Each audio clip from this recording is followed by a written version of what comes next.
મહારાષ્ટ્રના રાજકારણમાં આજે ભારે ગરમાવો આવી ગયો છે। મુખ્યમંત્રી એકનાથ શિંદે નાગપુરનો પ્રવાસ પણ રદ કર્યો છે। ત્યારે મંત્રીમંડળમાં વિસ્તાર પછી શિંદે કેમ્પના મંત્રીઓ નારાજ થયા છે। અજીત પવાર નાણાં મંત્રાલયની માંગ કરે છે। શિંદે કેમ્પ નાણાં મંત્રાલય પોતાની પાસે રાખવા માંગે છે। અજીત પવાર જૂથને નાણાં મંત્રાલય મળશે તો શિંદે કેમ્પ મોટું પગલું ઉઠાવશે। ધારાસભ્યોની નારાજગી એકનાથ શિંદેને ભારે પડી શકે છે।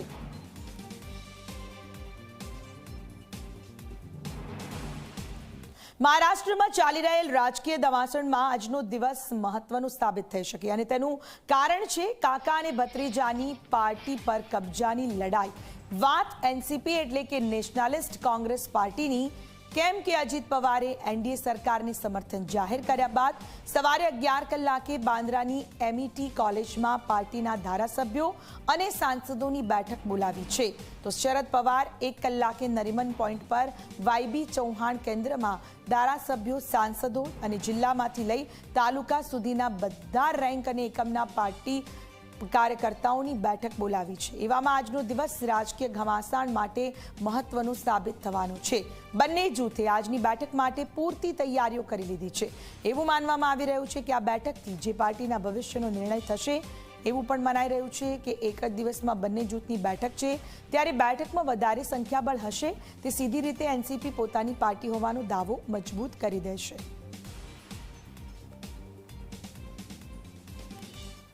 એનસીપી ચીફ શરદ પવાર ચૂંટણી પંચને પત્ર લખીને અજીત પવાર સહિત 9 ધારાસભ્યોને પાર્ટીમાંથી સસ્પેન્ડ કરાયાની જાણ કરી હતી। જેમાં ચૂંટણી પંચ બંને પક્ષની વાત સાંભળી લેશે અને ત્યારબાદ નિર્ણય લેશે। બંને પક્ષના દાવાને જાણ્યા પછી કાયદા અંતર્ગત કાર્યવાહી કરવામાં આવશે। મહત્વનું એ છે કે ચિરાગ પાસવાનની પાર્ટીમાં તિરાડનો મામલો હોય કે શિવસેનામાં ભંગાણનો, બંને પક્ષના દાવાને જાણ્યા બાદ કાર્યવાહી કરવામાં આવી હતી।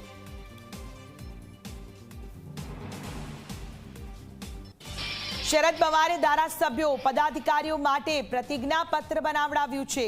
100 રૂપિયાના સ્ટેમ્પ પેપર પર પ્રતિજ્ઞાપત્ર બનાવ્યું। શરદ પવારે પ્રત્યે વફાદાર હોવાનું લખાવાયું છે। શરદ પવાર પર તેમને નિષ્ઠા છે તેવો પ્રતિજ્ઞાપત્રમાં ઉલ્લેખ છે। શરદ પવાર તેમના નેતા હોવાનું લખાણ લખવામાં આવ્યું છે।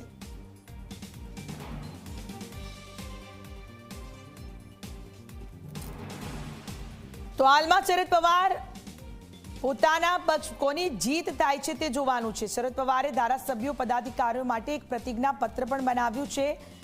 એકલા હાથે લડી રહ્યા છે 83 વર્ષના યોદ્ધા, આવા પોસ્ટર ઠેર ઠેર લાગી રહ્યા છે। આજનો દિવસ મહારાષ્ટ્રના રાજકારણ માટે ખૂબ જ મહત્વનો છે। શરદ પવારને પ્રત્યે વફાદારી છે કે કોની કેટલી છે તેને લઈને આજે બેઠક મળવાની છે। જેનું સંખ્યાબળ વધુ હશે તે એનસીપી પર કબજો કરશે તે સ્વાભાવિક રીતે તે સ્પષ્ટ થઈ રહ્યું છે। તેવામાં આ શરદ પવારે એક પ્રતિજ્ઞાપત્ર 100 રૂપિયા પર તૈયાર કરવામાં આવ્યું છે અને જેમાં સ્પષ્ટ રીતે લખાણવામાં આવ્યું છે કે પદાધિકારીઓ આ પ્રતિજ્ઞા લે તેઓ શરદ પવાર સાથે છે। શરદ પવાર તેમના નેતા છે। શરદ પવાર પર તેમને નિષ્ઠા છે।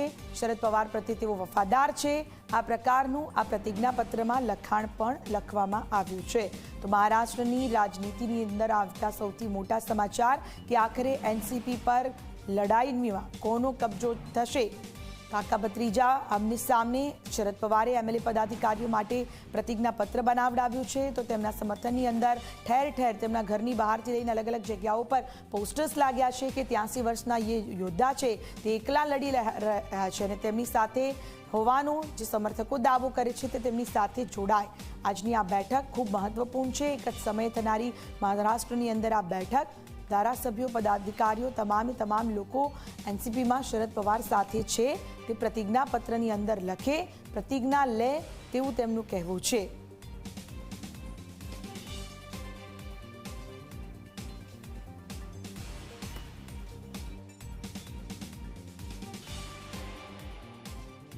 आप देखेंगे ना स्टेज नीचे कितने बैठते हैं, स्टेज के ऊपर बैठते हैं, कार्यकर्ता कितने हैं देख रहे हैं ना आप देख लीजिए ना। सर यहाँ पे काउंटर लगाए गए हैं जो कार्यकर्ता उनका डाटा कलेक्ट करने के लिए। अब उनके ऊपर जबरदस्ती तो नहीं है। आप ये देख रहे हो बोलते हैं कि लोग फंसाकर सिग्नेचर कर रहे हैं।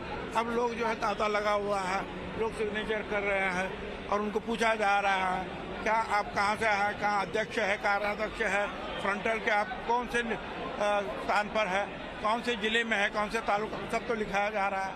अब वो जो है वो सबके सामने है भाई। તો મહારાષ્ટ્રની રાજનીતિને લઈને સૌથી મોટા સમાચાર ઝી 24 કલાક પર અમે આપને બતાવી રહ્યા છે। શરદ પવાર પ્રત્યે વફાદાર હોવાનું લખાણ આ પ્રતિજ્ઞાપત્રમાં લખાવાયું છે। તેમના પ્રત્યે નિષ્ઠા છે, તમામ સમર્થકો તેમની સાથે છે, આ પ્રકારનું લખાણ લખવામાં આવ્યું છે। આ સાથે લડાઈ અત્યારે જોરશોરથી ચાલી રહી છે। શરદ પવારે સાથે સાથે ચૂંટણી પંચને પણ પત્ર લખી અને તમામ બાકી ધારાસભ્યો વિશે માહિતી આપતા જણાવ્યું છે કે તેમને પાર્ટીમાંથી સસ્પેન્ડ કરાયા છે। रविवार को पुरानी एनसीपी से अलग होकर अजीत पवार ने जो अपनी नई एनसीपी बनाई या अपना जो समर्थन था वो अपने नेताओं के साथ अलग हटकर उन्होंने बीजेपी को दिया, बीजेपी शिंदे सरकार को, और गवर्नमेंट का हिस्सा बन गए। उसके लिए 5 जुलाई का दिन कितना ज्यादा अहम है समझाने के लिए मैं आपको बांद्रा के एमिटी कैंपस में ले आया हूं, जो एजुकेशनल ट्रस्ट है, और जहां पर जो पीछे साइड है वहां पर ये पूरा पांडाल बनाया गया है। यहाँ पर आप सबसे जो ताज्जुब करने वाली बात है, मैं आपको पोस्टर की बात कर रहा हूँ। जिन शरद पवार से अलग होकर अजीत पवार ने नई पार्टी बनाई है, जिसके ऊपर वो क्लेम कर रहे हैं कि पुरानी पार्टी ही उनकी पार्टी है, उस शरद पवार के चेहरे को सबसे आगे प्रमुखता के साथ जगह यहां पर दी गई है।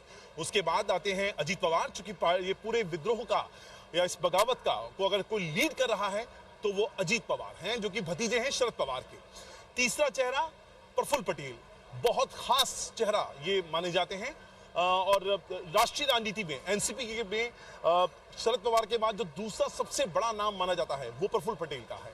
तीसरा चेहरा छगन भुजबल का है। छगन भुजबल महाराष्ट्र की जो रूरल पकड़ है उसके लिए बहुत हद तक जिम्मेदार रहे हैं, बहुत जिम्मेदारी के साथ उन्होंने अपना काम बखूबी निभाया है। और चौथा चेहरा सुनील तटकरे का है।